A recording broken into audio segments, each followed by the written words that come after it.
Muito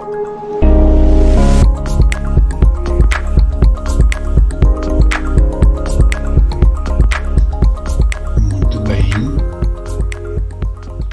Sejam bem-vindos à aula de segunda-feira. Nós acabamos de encerrar o segundo mês de aulas e por conta do encerramento do segundo mês, eu já providenciei o lançamento de todas as notas e frequências dos 2 meses para trás, tá? Dos 2 primeiros meses. Então eu queria que vocês, se possível, perdessem um tempinho e fossem lá dar uma olhada para verificar se os lançamentos foram feitos da forma correta, tá? Quando vocês tiverem um tempinho para poder conferir se eu fiz o lançamento corretamente, porque ele é feito manualmente, tá? O que eu digo é transferir as notas que estão no Moodle para o virtual? Isso, para o virtual. Eu faço esse lançamento manual, tá? Tanto de nota como frequência. Então, se vocês verem alguma coisa diferente lá, por favor, me avisem, para que eu possa corrigir. Vamos agora hoje falar sobre gerenciamento de recursos. E no caso, a gente está falando tanto de recursos humanos ou equipe, quanto recursos físicos, materiais. Isso inclui ambiente, sala, equipamentos, material de consumo. Livro 9, gerenciamento de recursos. E hoje a gente vai ver alguns conceitos, assim como a gente fez com a parte de qualidade. A gente vai ver alguns conceitos antes, para se familiarizar com os termos. E depois entramos no gerenciamento de recursos propriamente ditos no PMBOK. Tá? Bom, vamos começar então com hard skills versus soft skills. Skills é habilidade, né, em inglês. Então, o que seria hard skills? Saber programar, desenvolver sistemas, entender técnicas de gerenciamento de projetos são exemplos de hard skills. São aquelas habilidades que a gente obtém do aprendizado, do estudo, né? Já liderança, saber tomar decisões, lidar com o grupo, são exemplos de soft skills. Ou seja, são aquelas que você pode ter naturalmente desenvolvido ao longo da vida, mas que necessariamente você não vai deixar de aprender. Você pode conseguir aprender isso também através de treinamento, né? Também dá para você conseguir tanto um quanto o outro. Um bom gerente de projetos deve aprimorar tanto suas hard skills quanto suas soft skills. Pois para gerir recursos humanos deve-se dominar as técnicas em gestão de projetos, mas também as técnicas de gestão de pessoas. Afinal, se você for um gerente da área de projetos, você vai ter equipes trabalhando com você. E aí existe uma diferenciação entre equipe de projeto e equipe de trabalho. Existe a possibilidade de diferenciarmos essas duas equipes. Enquanto o grupo do projeto é formado por especialistas nas áreas que são focadas no desenvolvimento do projeto, a equipe de trabalho tem seu foco nas entregas, ou seja, no produto final, e também nos clientes que vão receber esses produtos. Então, uma equipe trabalha na gestão do projeto, a outra equipe executa esse projeto para chegar ao produto final. Seja ele um produto, um serviço, né, alguma coisa assim. Além disso, a gente tem algumas teorias interessantes dessa área, e a primeira delas é a hierarquia de Maslow. A pirâmide de necessidades humanas, criadas por Maslow, deve ser levada em consideração ao atuarmos em recursos humanos. Trabalhar nessa área é ter como objetivo suprir tais necessidades. Mas existe uma hierarquia das necessidades do ser humano. Nela, a base é constituída por necessidades fisiológicas, seguidas por necessidades de segurança, seguida por necessidades sociais, seguidas por necessidades de estima e, no final, no topo, a realização pessoal. Essa pirâmide que foi colocada aqui mostra bem isso com exemplos do lado. Então, o que seriam as necessidades fisiológicas? Comida, água, abrigo, sono. Esse é o primeiro nível de necessidade do ser humano. Depois vem segurança da família, segurança do nosso corpo, da propriedade, ou seja, segurança de que a nossa casa não vai ser invadida, que as nossas coisas não serão roubadas, né? Em seguida vem a segurança social, que é você ter um amor, amizade, família, você ter uma comunidade que te dá suporte, e isso é a segurança social. Mais sofisticado do que a segurança social vem a segurança da autoestima, que é você ter reconhecimento, você ter um status, você ter a sua autoestima bem, como direi, bem aflorada, certo? Bem cuidada. E aí sim chega no último nível de necessidade, que é você poder expressar a sua criatividade, lançar mão do talento que você tenha e você ter uma perspectiva de desenvolvimento social. Então nós temos aí 5 níveis de necessidades e, de certa forma, o mundo corporativo ele foi evoluindo a questão dos recursos humanos até chegar num ponto que existe todo um trabalho corporativo para prover para o funcionário todos os 5 níveis de necessidade, para que ele possa produzir melhor, né, para que ele se sinta realizado. Nós também temos a teoria dos 2 fatores, que é uma teoria criada por Herzberg, na qual são apresentados 2 fatores principais que movem e motivam as pessoas. Os fatores de higiene, que é um nome estranho, mas é esse mesmo, que estão relacionados ao ter, e quando ausentes causam insatisfação, mas se estão presentes não aumentam a motivação. E os fatores motivadores, que por sua vez são relacionados ao ser. Se ausentes não causam grandes impactos, mas se presentes são fortes motivadores. Vamos entender então quais são os fatores de higiene e fatores motivadores. Observem que tem uma situação no meio aí, que a carinha não está nem feliz nem triste, né? E aí, de um lado, se você fica sem os fatores de higiene, como que acontece? Se você fica sem os fatores de higiene, você não está insatisfeito, mas também não está satisfeito. Agora, ficando sem esses fatores, ou seja, políticas da empresa, supervisão, relacionamentos, condições de trabalho, salário, status e segurança, se eles não existem, você vai ter insatisfação. Ao mesmo tempo, os fatores motivadores. Se você está no meio, ou seja, se você não tem nenhum fator motivador, tudo bem, sem satisfação. Se você os tiver, você vai ter satisfação. E aí você vai ter realização, reconhecimento, significância, responsabilidade, avanço, crescimento, são os fatores motivadores. Ou seja, se não tem fatores de higiene, eles causam insatisfação, mas se eles estiverem presentes, você nem vai notar que eles estão lá. Ao mesmo tempo, se você tiver os fatores motivadores, se eles estiverem ausentes, você também não vai notar se eles não estiverem lá. Agora, se eles estiverem presentes, eles serão fortes motivadores. E aí vem as teorias X e Y. As teorias X e Y são muito importantes, pois elas foram responsáveis por basear modelos até hoje. Elas foram desenvolvidas por McGregor e funcionam da seguinte maneira. A teoria X assume que os profissionais são naturalmente desmotivados e que trabalham apenas por dinheiro.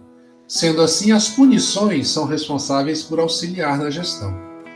Enquanto a teoria Y pressupõe que os profissionais são motivados, têm liberdade e participam das decisões. Dessa forma, podem fazer autoavaliação de desempenho.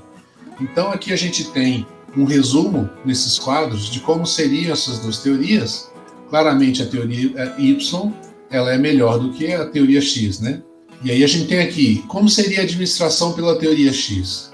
Vigilância e fiscalização das pessoas, desconfiança, imposição de regras e regulamentos, descrédito nas pessoas, centralização das decisões na cúpula, atividade rotineira para as pessoas, autocracia e comando e pessoas como recursos produtivos. Já a administração na teoria Y, nós temos autocontrole e autodireção, ou seja, cada um toma as decisões por si, pensando nos processos da empresa como um todo, confiança nas pessoas, liberdade e autonomia, delegação de responsabilidade, descentralização das decisões na base, atividade criativa para as pessoas, democracia e participação e pessoas como parceiras da organização. Esse gráfico mostra bem, de forma conceitual, o que seria um e como seria o outro. Na administração X, você tem o gerente em cima e a equipe embaixo, e o gerente ele é autoritário e até mesmo repressivo.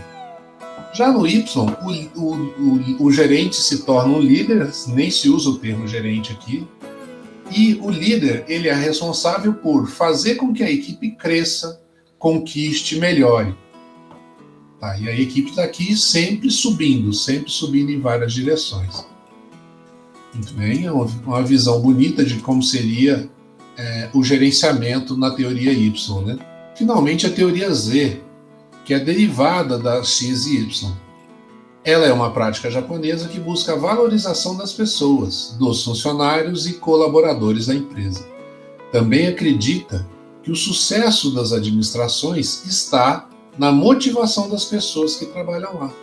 Uma das ideias que forma a base dessa teoria é de que qualidade é saber lidar com as pessoas.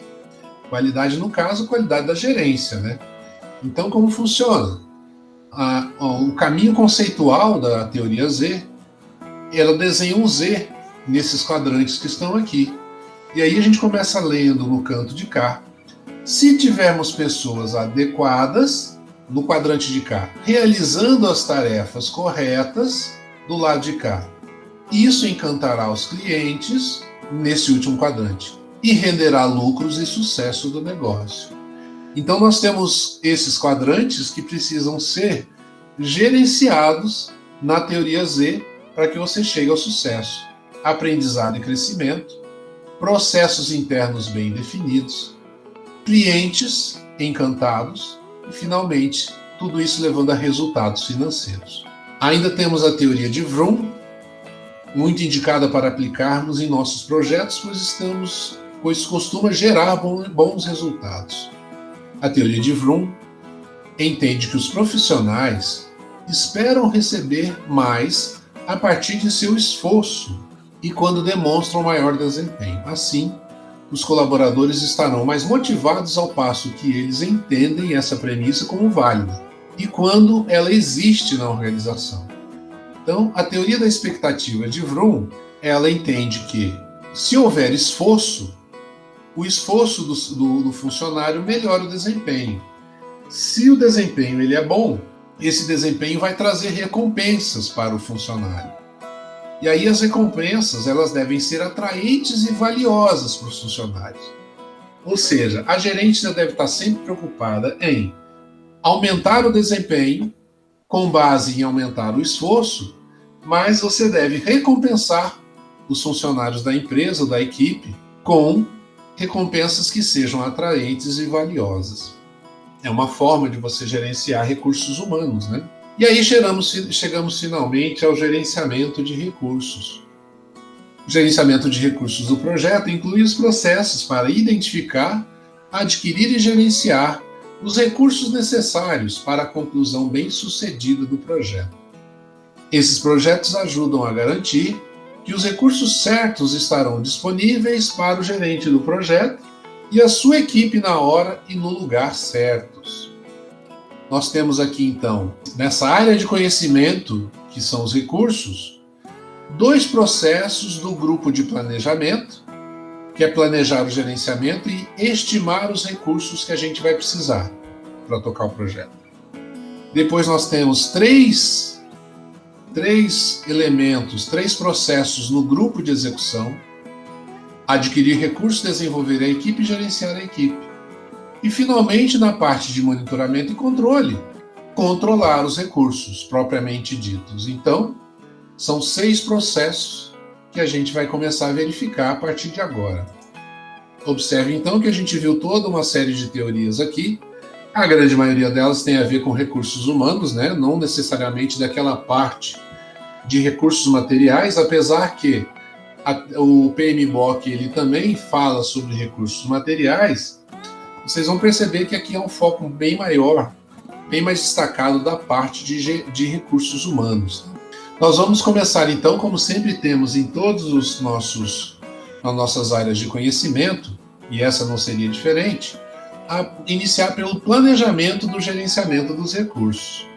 Clicando aqui, então, acessamos o fluxograma desse processo de planejar e gerenciamento de recursos, onde vem informação do desenvolver termo de abertura do projeto, ou seja, na verdade, o termo de abertura do projeto é uma entrada. Do plano de gerenciamento de projetos vem a parte de qualidade e a parte de escopo. Dos documentos possíveis do projeto vem cronograma do projeto, documentação de requisitos e alguns registros. E da empresa, os fatores ambientais e ativos. O processo planejar e gerenciamento dos recursos gera o gerenciamento dos recursos e também algumas atualizações em outros documentos, tá? E o que seria planejar gerenciamento de recursos? É o processo de definir como estimar, adquirir, gerenciar e utilizar os recursos físicos e de equipe. O principal benefício desse processo é definir a abordagem e o nível de esforço gerencial necessários para o gerenciamento de recursos do projeto, com base no tipo e complexidade do projeto. Temos aí as entradas, as ferramentas e técnicas e saídas do processo 9.1. Vocês podem observar que os documentos de entrada, todos eles, já foram apresentados a vocês nas aulas anteriores. Então nós temos como entrada aqui termo de abertura do projeto, o plano de gerenciamento de qualidade, a linha de base do escopo e alguns documentos de projeto, como cronograma, documentação de requisitos, registro de riscos, registro das partes interessadas, além de fatores e ativos. E aqui nós temos algumas técnicas novas. Opinião especializada em reuniões já tinha sido apresentado, mas essas outras 4 ainda não. Então nós vamos começar pela primeira delas, que são os gráficos hierárquicos, e que já foi colocado lá, atualizado aqui no nosso livro de técnicas. Existem no PMBOK alguns gráficos hierárquicos. Gráfico hierárquico, quando você pensar um gráfico hierárquico, você pode pensar num gráfico, num organograma, por exemplo, que expõe uma hierarquia, né? Isso seria um gráfico hierárquico. Vamos dar uma lida aqui. A estrutura de organograma tradicional, como eu acabei de falar, pode ser usada para mostrar posições e relações em um formato de gráfico de cima para baixo. Além desse gráfico, a gente também tem a EAP, que é designada para mostrar como as entregas do projeto são decompostas em pacotes de trabalho e fornece uma visão das áreas de responsabilidade de modo geral. Além disso, a gente pode ter a EAO. Enquanto a EAP mostra o desdobramento das entregas do projeto, a estrutura analítica organizacional é organizada de acordo com departamentos, unidades ou equipes da organização existentes, com as atividades ou os pacotes de trabalho do projeto listados sob cada departamento. Um departamento operacional como tecnologia de informação ou compras pode ver todas as suas responsabilidades de projeto observando sua parte do EAO. Ou seja, então uma estrutura analítica que mostra qual a responsabilidade de cada setor ou cada pessoa dentro da equipe. E ainda tem a estrutura analítica de recursos. A estrutura analítica de recursos é uma lista hierárquica dos recursos físicos organizadas por categoria e tipos de recursos, usada para planejar, gerenciar e controlar o trabalho do projeto. Cada nível descendente, mais baixo, representa uma descrição cada vez mais detalhada do recurso, até que a informação seja suficientemente pequena para uso em conjunto com a estrutura analítica do projeto, para permitir o planejamento, monitoramento e controle do projeto. Eu mostrei para vocês já uma estrutura analítica, onde lá em cima tem assim, recursos. Aí de um lado tem assim, pessoas. E aí aqui você vai colocando as pessoas da sua equipe.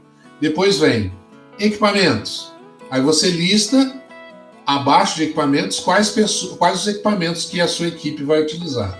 Depois tem material de consumo. E aí você lista, embaixo disso, quais materiais serão utilizados.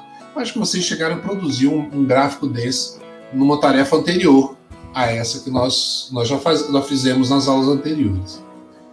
Então são vários os tipos de gráfico hierárquico que podem nos ajudar. Além disso, nós temos as matrizes de responsabilidade, que estão na página 81. Uma matriz de responsabilidade mostra os recursos do projeto alocados a cada pacote de trabalho. Lembrando que o pacote de trabalho é um pedaço de trabalho que o projeto precisa entregar. Tá? É usada para ilustrar as conexões entre as atividades e os membros da equipe.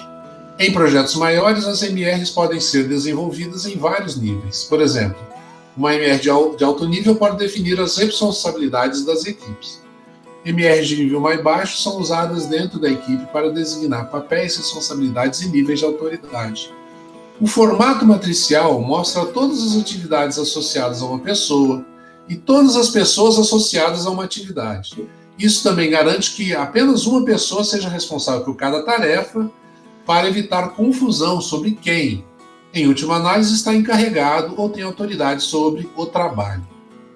Um exemplo de MR é o gráfico RACI, que está sendo mostrado aí nessa figura. O gráfico mostra o trabalho a ser realizado na coluna da esquerda como atividades. Os recursos designados podem ser mostrados como pessoas ou grupos. Uma matriz RACI é útil para garantir a designação clara de papéis e responsabilidades na equipe. Observe que existem alguns papéis diferentes aqui. O R significa responsável pela execução. O A significa responsável pela aprovação. O C significa aquele que tem que ser consultado. E o I significa aquele que é informado. Então, para cada atividade, você pode ter R's, A's, C's e I's distribuídos pelos membros da equipe que estão aqui. Isso é uma matriz RACI. Além da matriz RACI, nós também temos formatos de texto como uma ferramenta a ser utilizada aqui no planejamento do gerenciamento dos recursos. Vamos dar uma olhada nela então. Formatos de texto. As responsabilidades de membros da equipe que requerem descrições detalhadas podem ser especificadas em formatos de texto. Normalmente em forma de lista resumida, esses documentos fornecem informações como responsabilidades, autoridade, competências e qualificações. Os documentos são conhecidos por diversos nomes, incluindo descrições de cargos e formulários de papel, responsabilidade ou autoridade. Esses documentos podem ser usados como modelos para futuros projetos, especialmente quando as informações são atualizadas ao longo do projeto atual com a aplicação das lições aprendidas. Então você pode criar listas resumidas de, por exemplo, quais são as responsabilidades de cada membro da equipe. Isso é um texto importante, uma lista importante. Uma outra lista resumida pode mostrar para a gente quais são as competências de cada e qualificações de cada membro da equipe. É uma coisa que o gerente vai usar no momento em que tiver que designar alguma nova tarefa a algum membro da equipe. E além disso, nós temos teoria organizacional. E aí a gente tem o quê? A teoria organizacional fornece informações sobre a forma como as pessoas, as equipes e as unidades organizacionais se comportam. O uso eficaz de técnicas comuns identificadas na teoria organizacional pode reduzir o tempo, o custo e o esforço necessários para preparar o processo de planejar o gerenciamento de recursos e melhorar a eficiência do planejamento. As teorias organizacionais aplicáveis podem recomendar a prática de um estilo de liderança flexível que se adapte a mudanças no nível de maturidade de uma equipe ao longo do ciclo de vida do projeto. É importante reconhecer que a estrutura e a cultura da organização afetam a estrutura organizacional do projeto. Então, existem diversas teorias organizacionais e algumas delas nos trazem recomendações a respeito de como liderar, recomendações a respeito de como funciona a cultura da organização, e tudo isso nos melhora, nos capacita a trabalhar melhor a questão dos recursos humanos. Existem diversas teorias organizacionais dentro da disciplina de administração de empresas, por exemplo. Ao executar o planejamento do gerenciamento dos recursos, nós geramos alguns documentos. O primeiro deles é o mais óbvio, que é o plano de gerenciamento de recursos, que a gente já tinha apresentado. Existem algumas atualizações, por exemplo, no registro de premissas e registro de riscos, mas nós temos aqui também um novo documento, que é o termo de nomeação da equipe. Pelo nome do documento, você já deve imaginar do que se trata, né? Vamos dar uma olhada nele. O termo de nomeação da equipe é um documento que define os valores, os acordos e diretrizes operacionais para a equipe. Esse termo deve incluir, ou pode incluir, os valores da equipe, as diretrizes para a comunicação, critérios e processos para a tomada de decisão, processo para a resolução de conflitos, diretrizes para reuniões e acordos da equipe. O termo de nomeação da equipe define expectativas claras a respeito do comportamento aceitável dos membros da equipe do projeto. Um compromisso com diretrizes claras desde o início reduz os mal-entendidos e aumenta a produtividade. Discutir áreas como código de conduta, comunicação, tomada de decisões e etiqueta para reuniões permite que os membros da equipe descubram quais valores são importantes para os outros. O termo de nomeação da equipe funciona melhor quando a equipe o desenvolve, ou pelo menos tem a oportunidade de contribuir. Todos os membros da equipe do projeto compartilham a responsabilidade por garantir que as regras documentadas no termo de nomeação da equipe sejam cumpridas. Então é quase que um termo de conduta, né, vamos dizer assim. O termo de nomeação da equipe pode ser revisado e atualizado periodicamente para garantir o entendimento constante das regras básicas da equipe e para orientar e integrar novos participantes da equipe. Então não é apenas um documento onde todos dentro da equipe concordam em seguir uma série de regras e diretrizes, não. Esse documento ele também vai servir para facilitar a integração de quem chega depois, né? Ou seja, é um documento bem legal, né? Bem interessante. E ele é elaborado aqui, na parte de planejamento. Então isso é o que a gente tinha para falar do 9.1, planejar o gerenciamento dos recursos. Mas existe mais um processo da área de planejamento, que é o estimar os recursos das atividades. Isso é uma coisa, inclusive, vocês andaram fazendo aí nos trabalhos, né? No último trabalho que a gente fez sobre custos, vocês estavam fazendo estimativa.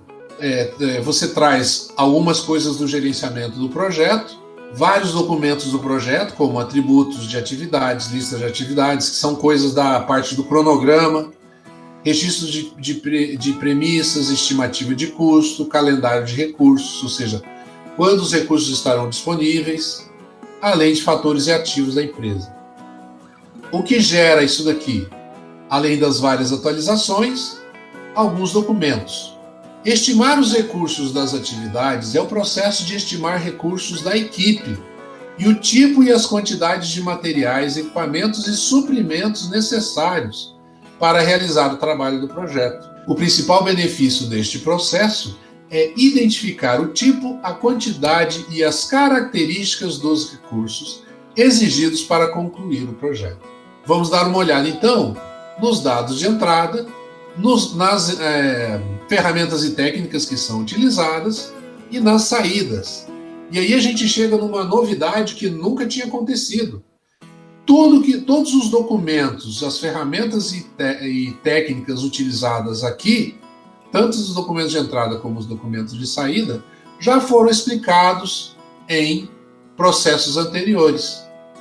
No caso das entradas, nós temos o plano de gerenciamento de recursos e a linha de base de escopo, e vários documentos de projeto, que eu já tinha dito anteriormente. Como saída, o que vai sair daqui? Os requisitos de recursos, as bases das estimativas, a estrutura analítica de recursos e algumas atualizações. Para fazer isso tudo acontecer, opiniões especializadas, alguns tipos de estimativa, análise das alternativas possíveis, um sistema informatizado e reuniões. E aí você tem, então, as bases das estimativas que você vai utilizar nos próximos processos. Terminou o planejamento, a gente passa para os processos de execução. Se não me engano, são 3. E o primeiro deles é adquirir recursos. Quando a gente fala em adquirir, a gente está falando em contratar, tá? É porque essa tradução ela é uma tradução mal feita do inglês. Então, você vê que o fluxo ele é um fluxo bem complexo, que traz muitos documentos, mas que gera muitas atualizações e solicitações de mudança. Vamos dar uma olhada, então, no que é adquirir recursos. é o processo de obter membros da equipe, ou seja, contratar mais pessoas para a equipe, instalações, equipamentos, materiais, suprimentos e outros recursos necessários para concluir o trabalho do projeto. O principal benefício desse processo é definir e orientar a seleção de recursos e designá-lo para as respectivas atividades. Vocês podem observar que são muitas informações de entrada, inclusive uma que a gente não tinha visto ainda, algumas ferramentas e técnicas e muitos documentos de saída. A grande maioria deles são atualizações, ó, veja, da parte do item 5 para baixo é tudo atualização. O que é gerado de documento mesmo são calendários de recursos, que a gente já viu, designações da equipe de projeto, que a gente já viu também. A novidade aqui são as designações de recursos físicos. Então vamos dar uma olhada lá na página 69 da parte de documentos para verificar como é que é o plano de gerenciamento de aquisições. O plano de gerenciamento de aquisições contém as atividades que devem ser realizadas durante o processo de aquisição. E aí, entenda essa aquisição como aquisição de equipamento ou contratação de pessoas. Está tudo junto aqui, tá? Deve documentar se uma licitação internacional, nacional ou local deve ser realizada. Se o projeto é financiado externamente, as fontes e a disponibilidade de financiamento devem ser alinhadas com o plano de aquisições e o cronograma do projeto. O plano de aquisições deve ser formal ou informal, altamente detalhado ou amplamente estruturado e é baseado nas necessidades de cada projeto. Então, o que tem nesse documento? Como as aquisições serão coordenadas com outros aspectos do projeto, como o desenvolvimento do cronograma do projeto e os processos de controle. O cronograma das principais atividades de aquisições que irão ocorrer durante o projeto, métricas de aquisições a serem usadas para gerenciar os contratos. Ou seja, se você vai contratar uma equipe de fora de programação, você tem que saber quais são as métricas que você vai utilizar para poder fazer o pagamento dessa equipe. Funções e responsabilidades das partes interessadas relacionadas a aquisições, incluindo autoridade e restrições da equipe do projeto quando a organização executante tem um departamento de aquisições. Restrições e premissas que poderiam afetar as aquisições planejadas, a jurisdição legal e a moeda em que os pagamentos serão realizados, se serão usadas estimativas independentes e se elas serão necessárias como critério de avaliação. Questões de gerenciamento de riscos, incluindo identificar os requisitos de obrigações de realização ou contratos de seguros para mitigar algumas formas de riscos do projeto. E, finalmente, vendedores pré-qualificados, se houver, para serem utilizados. E aí, todas essas entradas que estão aqui vão ser utilizadas pelas ferramentas e técnicas. A primeira delas é aquela história de análise de decisão envolvendo critérios múltiplos que a gente já viu em processos anteriores. E aí vem as habilidades interpessoais e de equipe, como negociação, por exemplo, que está na página 84. O que são habilidades interpessoais e de equipe? Essas habilidades são as habilidades do gerente e podem ser usadas nesse processo, como, por exemplo, negociação. Negociação é uma discussão com o objetivo de obter um acordo. As negociações das aquisições esclarecem a estrutura, os direitos e as obrigações das partes e outros termos, de modo que seja possível obter um acordo mútuo um acordo mútuo antes da assinatura do contrato. As disposições finais do documento refletem todos os acordos obtidos. A negociação é concluída com o documento contratual assinado ou outro acordo formal que possa ser firmado pelo comprador e pelo vendedor.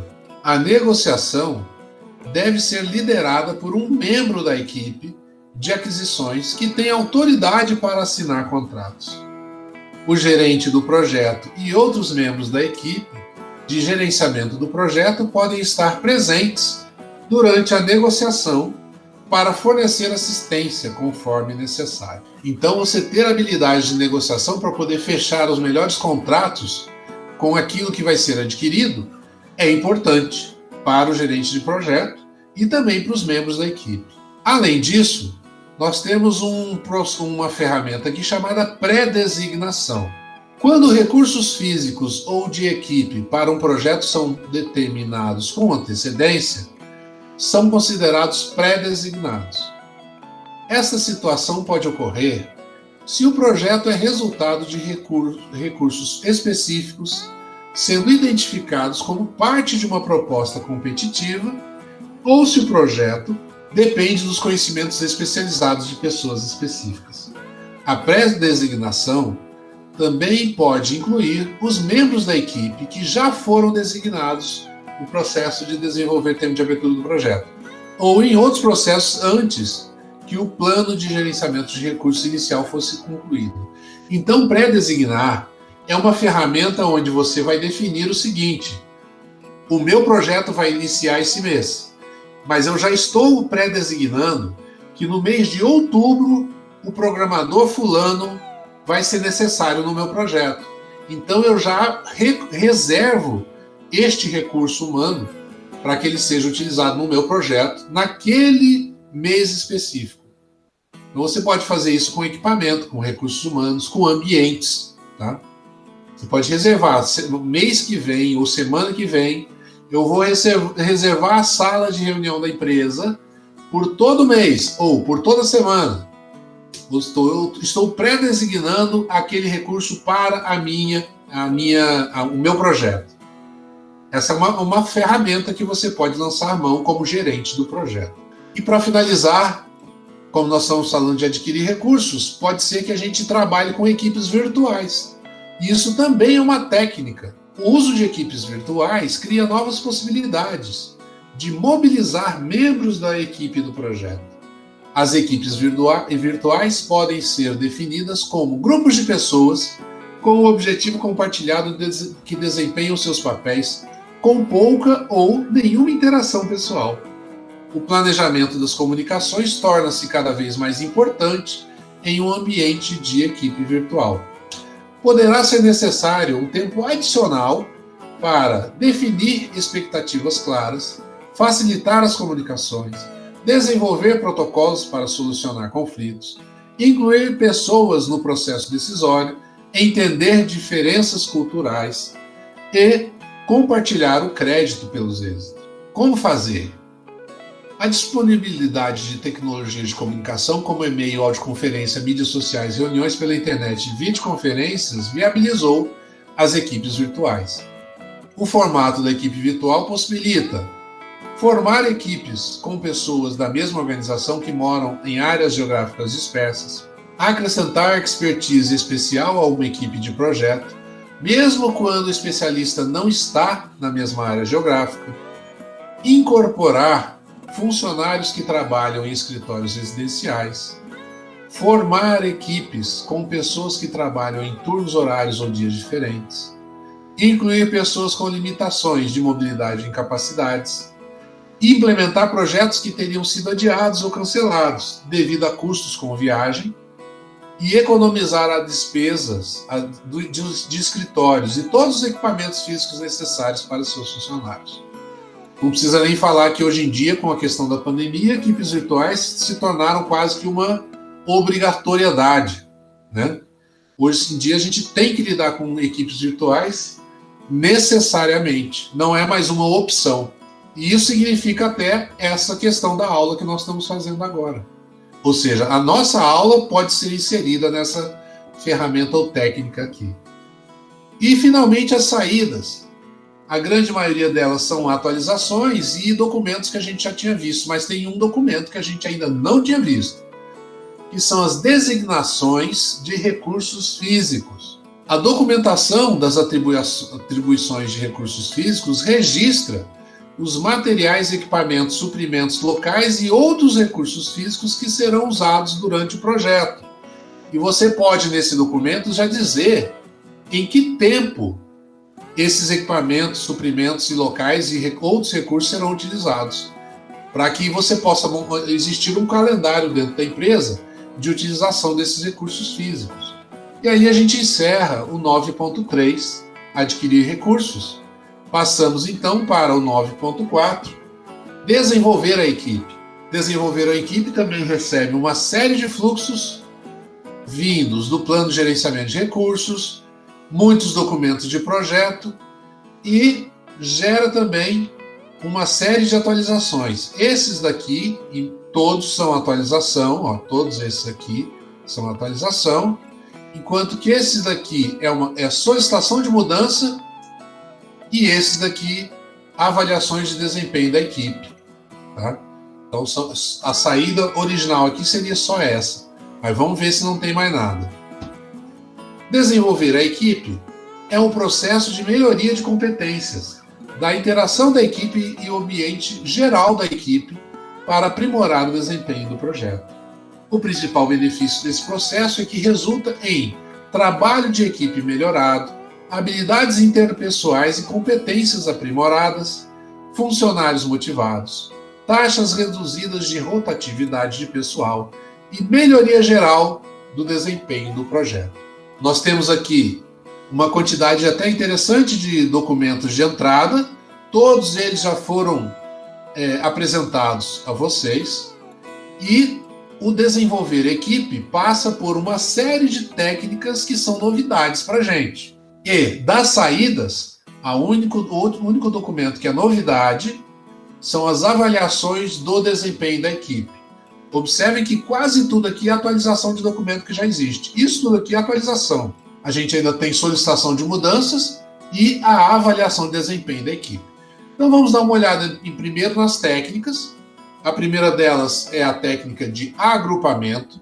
O agrupamento envolve colocar alguns ou todos os membros mais ativos da equipe do projeto no mesmo local físico para aprimorar sua capacidade de atuar como equipe. O agrupamento pode ser temporário, como em ocasiões estrategicamente importantes durante o projeto, ou pode continuar durante o projeto inteiro. As estratégias de agrupamento podem incluir uma sala de reuniões da equipe, locais comuns para postagem de cronogramas e outras conveniências que incentivam a comunicação e o senso de comunidade. Além da técnica do agrupamento, a gente ainda tem a técnica das equipes virtuais, que eu acabei de falar, e temos as tecnologias de comunicações. Os métodos usados para transferir informações entre as partes interessadas no projeto podem variar de modo significativo. Os métodos comuns usados para a troca de informações e colaboração incluem conversas, reuniões, documentos escritos, bancos de dados, mídias sociais e sites. Exemplos de tecnologias de comunicações que podem ser usadas: portal compartilhado, videoconferência, audioconferências, e-mail ou mensagens instantâneas. Os fatores que podem afetar a escolha da tecnologia de informação incluem urgência da necessidade de informações. Então, dependendo da velocidade com que a comunicação tem que ocorrer entre os membros da equipe, isso vai definir a escolha da tecnologia de informação. A disponibilidade e confiabilidade da tecnologia, a facilidade de uso dessa tecnologia, o ambiente do projeto, se a equipe se reunirá e operará presencialmente ou em um ambiente virtual, e a sensibilidade e a confiabilidade das informações. Alguns aspectos que devem ser considerados: se as informações que serão comunicadas são delicadas ou confidenciais. Neste caso, podem ser necessárias medidas de proteção adicionais. Políticas de mídias sociais para funcionários de forma a garantir comportamento apropriado. Segurança e a proteção de informações proprietárias. Muito bem. Então tem muita coisa que precisa ser analisada sobre como que os membros da equipe se comunicarão. E é basicamente isso que está definido aqui. Aí vem a parte de habilidades interpessoais e de equipe. Vocês podem observar que gerenciamento de conflitos é um que a gente já tinha visto antes, mas tem alguns aqui que a gente não tinha visto. Influência, motivação, negociação, construção de equipes, reconhecimento e recompensas, treinamento e avaliações individuais e da equipe. Vamos dar uma olhada em todos eles de uma vez. O último deles é a reunião que a gente já tinha falado.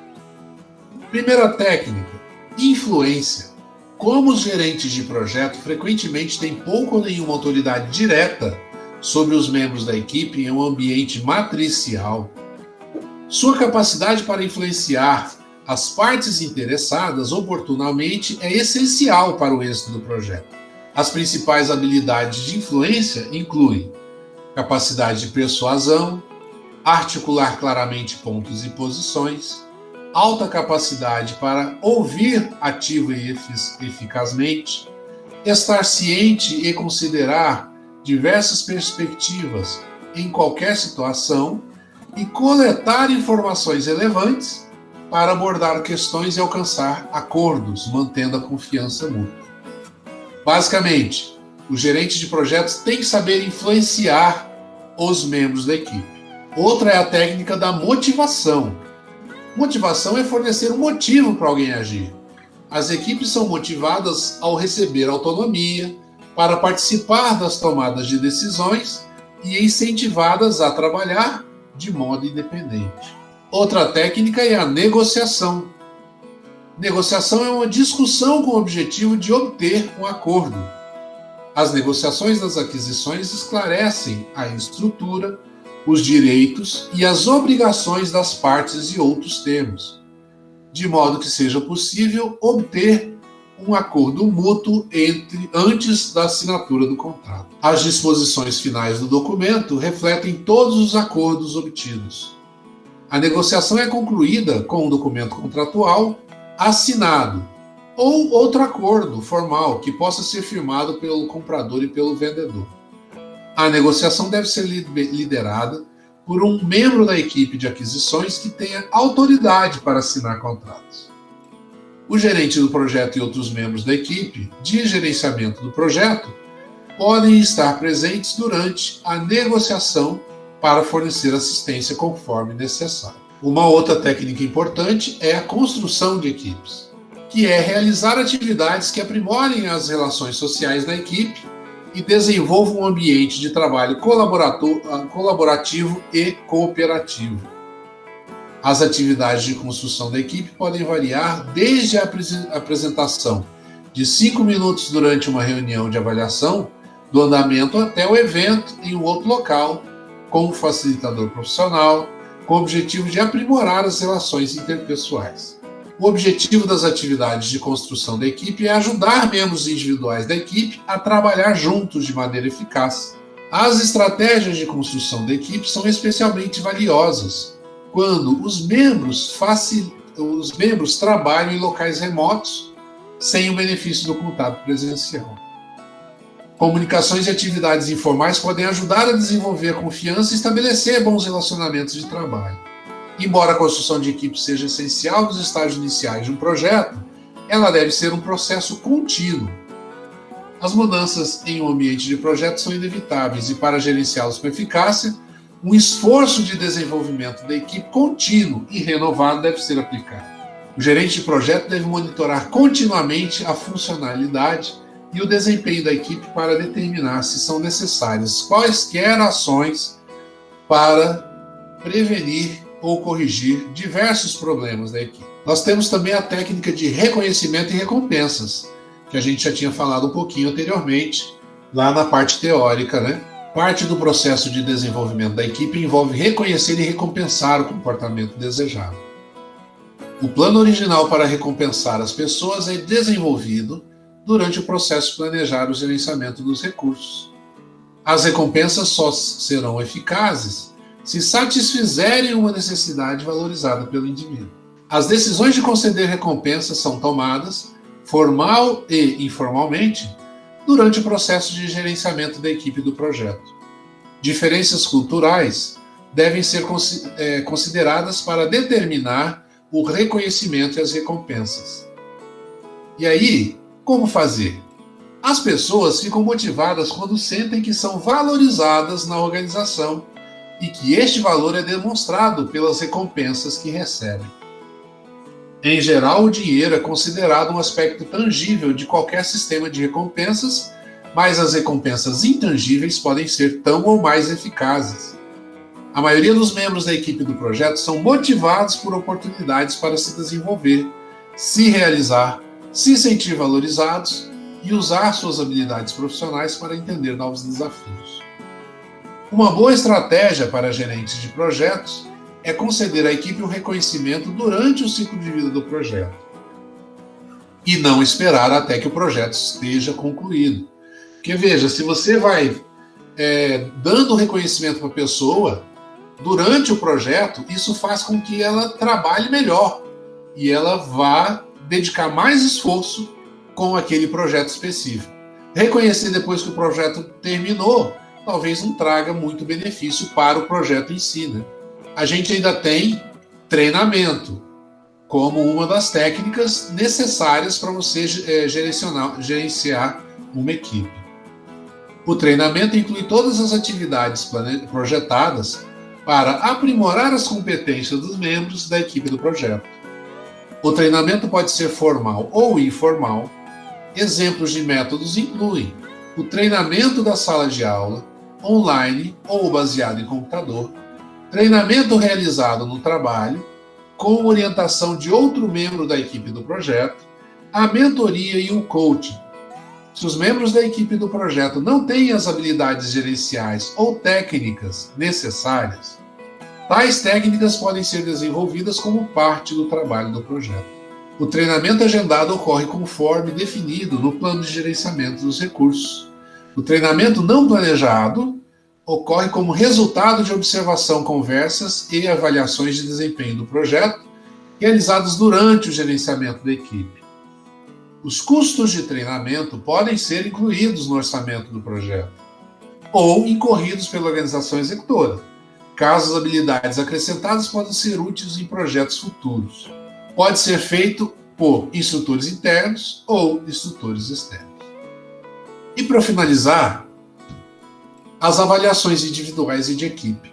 As ferramentas para avaliação individual e da equipe dão ao gerente de projeto e à equipe do projeto uma percepção dos pontos fracos e fortes. Essas ferramentas ajudam os gerentes de projeto a avaliar as preferências e aspirações dos membros da equipe, como eles processam e organizam as informações, como tomam decisões e como interagem com as pessoas. Várias ferramentas estão disponíveis, tais como pesquisas sobre atitudes, avaliações específicas, entrevistas estruturadas, testes de habilidade e grupos de discussão. Essas ferramentas podem melhorar a compreensão, a confiança, o compromisso e as comunicações entre os membros da equipe e fazer com que as equipes se tornem mais produtivas no decorrer do projeto. Voltando lá para o nosso processo, a gente viu todas as técnicas que estavam aqui. Agora vamos ver esse documento de saída que está aqui na página 71. Avaliações do desempenho da equipe. À medida que esforços de desenvolvimento da equipe, do projeto, tais como treinamento, formação da equipe e agrupamento, são implementados, a equipe de gerenciamento do projeto realiza avaliações formais ou informais da eficácia da equipe do projeto. As estratégias e atividades eficazes para desenvolvimento da equipe devem aumentar o desempenho da equipe, o que aumenta a probabilidade de cumprir os objetivos do projeto. A avaliação de eficácia de uma equipe pode incluir indicadores como melhorias e habilidades que permitam que as pessoas realizem as tarefas com mais eficácia, melhorias em competências que ajudem os membros da equipe a ter melhor desempenho como equipe, redução na taxa de rotatividade do pessoal e aumento na coesão da equipe com os membros da equipe, compartilhando informações e experiências abertamente e se ajudando para melhorar o desempenho geral do projeto. Como resultado da realização de uma avaliação do desempenho geral da equipe, a equipe de gerenciamento do projeto pode identificar o treinamento, o coaching, a mentoria, a assistência ou as mudanças específicas necessárias para melhorar o desempenho da equipe. Isso também pode incluir a identificação de recursos adequados ou necessários para alcançar e implementar as melhorias identificadas na avaliação. Muito bem, esse é o documento que sai do processo de desenvolver a equipe, que é o 9.4. A gente ainda tem um outro processo que tem a ver com a execução do projeto, que é chamado de gerenciar a equipe. Como vocês podem ver, ele também recebe uma infinidade de documentos e faz uma infinidade de atualizações. E também envia solicitações de mudança. Gerenciar a equipe é o processo de acompanhar o desempenho dos membros da equipe, fornecer feedback, resolver problemas e gerenciar mudanças para otimizar o desempenho do projeto. Os principais benefícios desse processo são influenciar o comportamento da equipe, gerenciar conflitos e solucionar problemas. E o que nós temos aqui no desenho do processo em si? Uma infinidade de documentos de entrada, sendo que um deles é desconhecido por nós, que são os relatórios de desempenho do trabalho, algumas ferramentas e técnicas, que são habilidades interpessoais, todas elas a gente já viu, menos inteligência emocional. E as saídas, que são atualizações e uma infinidade de documentos. Vamos dar uma olhada então no documento Relatório de Desempenho do Trabalho, que são os relatórios, que são a representação física ou eletrônica das informações sobre o desempenho do trabalho, destinados a gerar conscientização, decisões ou ações. Os relatórios de desempenho, que podem ajudar para o gerenciamento da equipe do projeto, incluem resultados de controle de cronograma, controle de custos, controle de qualidade, validação de escopo. As informações dos relatórios de desempenho e as previsões relacionadas ajudam a determinar os futuros requisitos de recursos da equipe, reconhecimento de recompensas e atualização dos planos de gerenciamento de recursos. Então, basicamente, esses relatórios mostram qual foi o desempenho da equipe como um todo, na questão do cronograma, dos custos, da qualidade, e também qual o desempenho individual de cada um dentro da equipe. A técnica que a gente ainda não viu, pelo que está dito aqui, é a inteligência emocional. Inteligência emocional é a capacidade para identificar, avaliar e gerenciar suas próprias ações e as de outras pessoas, assim como as emoções coletivas de grupos de pessoas. A equipe pode usar a inteligência emocional para reduzir a tensão e aumentar a cooperação através de identificação, avaliação e controle dos sentimentos dos membros da equipe do projeto, antevendo suas ações, reconhecendo suas preocupações e fazendo um acompanhamento dos seus problemas. Feito então a descrição do processo gerenciar equipe, passamos ao último processo, que é da parte de monitoramento, que portanto chama controlar os recursos, né? É um processo bem complexo, porque você recebe documentos de tudo quanto é processo e gera uma série de atualizações. A parte de baixo aqui é tudo atualização. Também gera solicitações de mudança e informações sobre o desempenho do trabalho, que eu já tinha mostrado também. Ou seja, controlar os recursos é o processo de garantir que os recursos atribuídos e alocados ao projeto estão disponíveis conforme planejado, bem como monitorar a utilização planejada versus utilização real de recursos e executar ação corretiva conforme necessário. O principal benefício deste processo é garantir que os recursos designados estejam disponíveis para o projeto na hora certa e no lugar certo, e sejam liberados quando não forem mais necessários. Esse é o controle de recursos, né? Olhando aqui detalhadamente para como a gente faz o controle de recursos, vocês podem observar que a gente usa vários documentos de entrada, plano de gerenciamento de recursos, registro de questões, lições aprendidas, designações dos recursos físicos, cronograma, estrutura analítica, requisitos de recursos, registro dos riscos. E a gente também utiliza para esse controlar os recursos, diversas ferramentas: análise alternativa, custo-benefício, desempenho, tendências, solução de problemas, negociação e influência, e como saída, as informações sobre o desempenho de trabalho e, se for necessário, solicitações de mudança, além da infinidade de atualizações de uma série de documentos diferentes.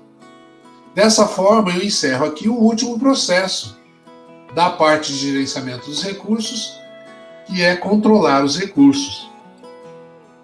Percebendo que, acho que pela primeira vez acontece isso aqui.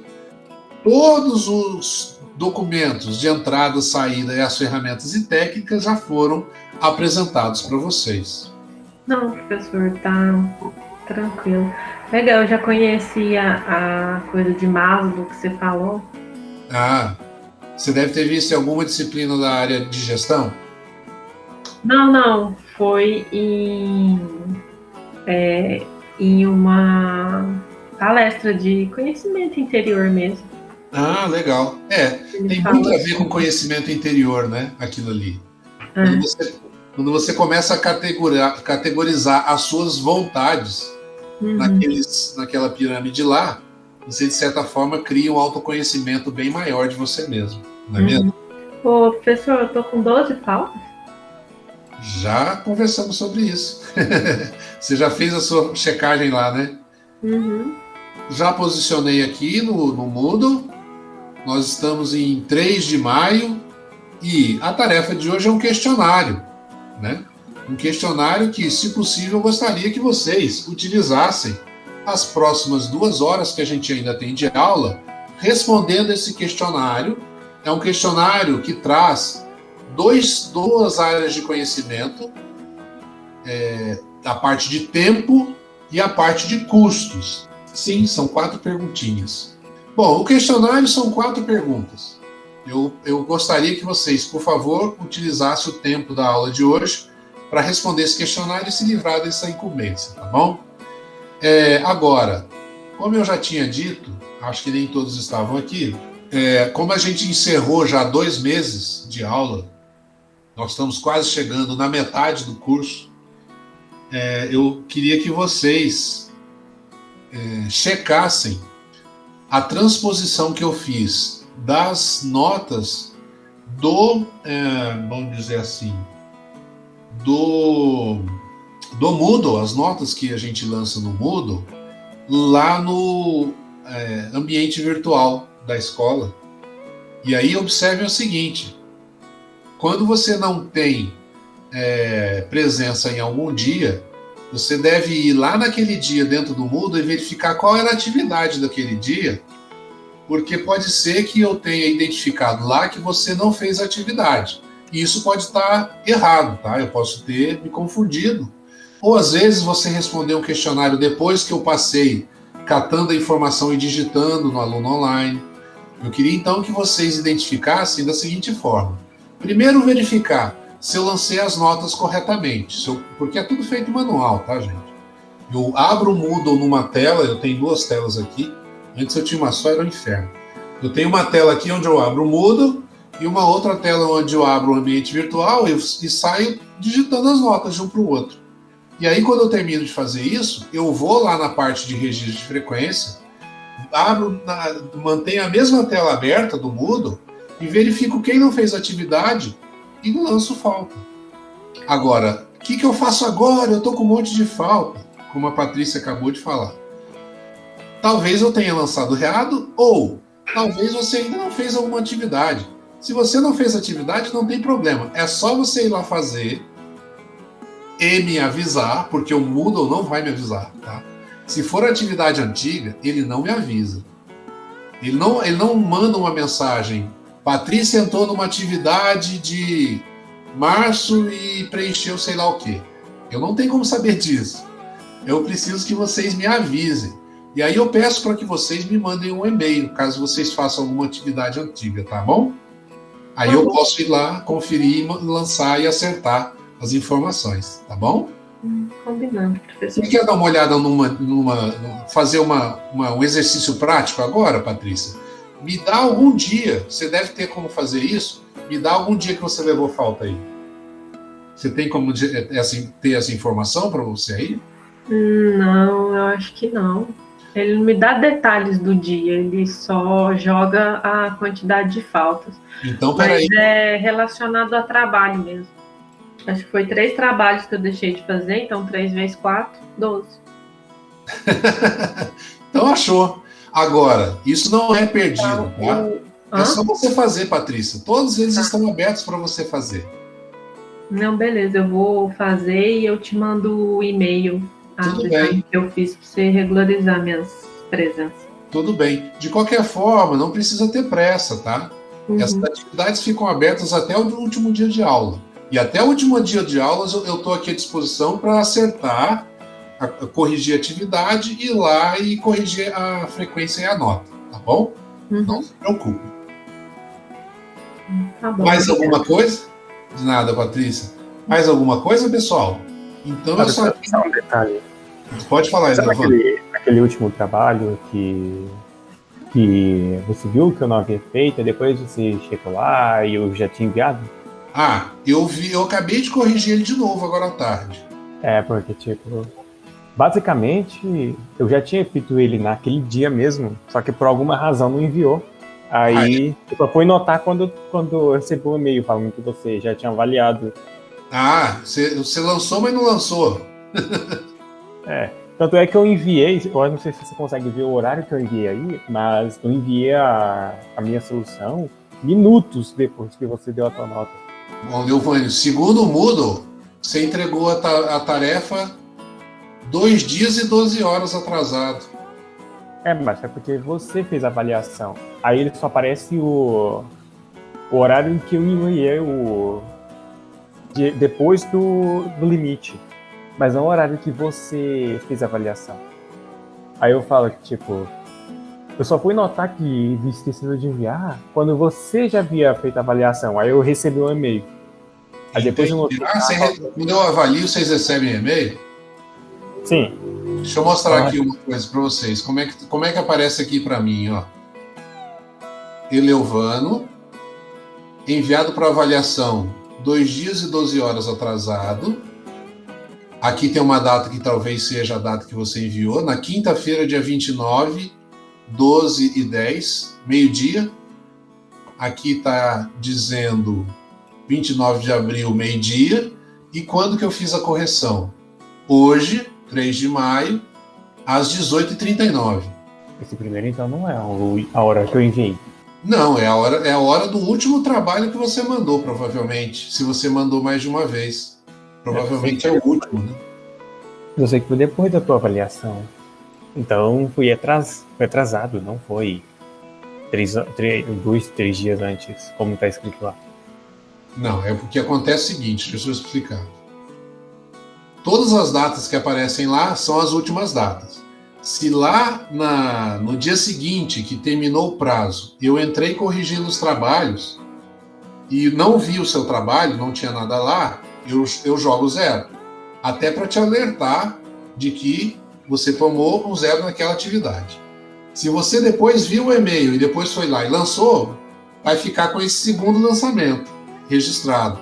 E aí eu entrei para corrigir de novo, porque eu vi que você lançou, vai ficar com a última correção também. Entendeu? Ele não vai guardando várias datas, ele guarda sempre a última.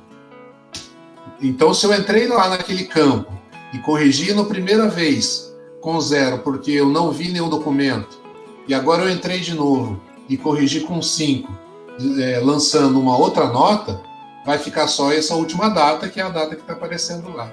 Mas eu entendi o que você quer dizer. Você lançou o trabalho lá atrás, mas deu algum problema e ele não apareceu para mim. Não é isso? Não, eu acho que eu lancei, mas parece que não enviou. Tanto é que quando eu fui ver, não estava lá. Aí eu só fui caçando na minha máquina o trabalho feito e enviei. Entendi. Fiquem espertos, então confiram sempre que vocês lançarem lá, porque pode ser que lançou, mas não lançou, né? Eu tive problema disso com o Moodle, quando eu era aluno da licenciatura. Eu fazia uma licenciatura pelo Moodle e eu tive problema. Eu acabei caindo de recuperação porque o trabalho final, eu achei que tinha entregue e não tinha entregue. Acabei caindo na recuperação. Sim, tranquilo. Ok, pessoal. Então tá. Então, por favor, respondam o questionário de hoje. E se precisarem de mim, me procurem aqui. No mais, até segunda que vem. Até segunda, professor. Obrigado. Valeu. Um abraço. Valeu. Valeu. Falou, boa noite. Boa noite.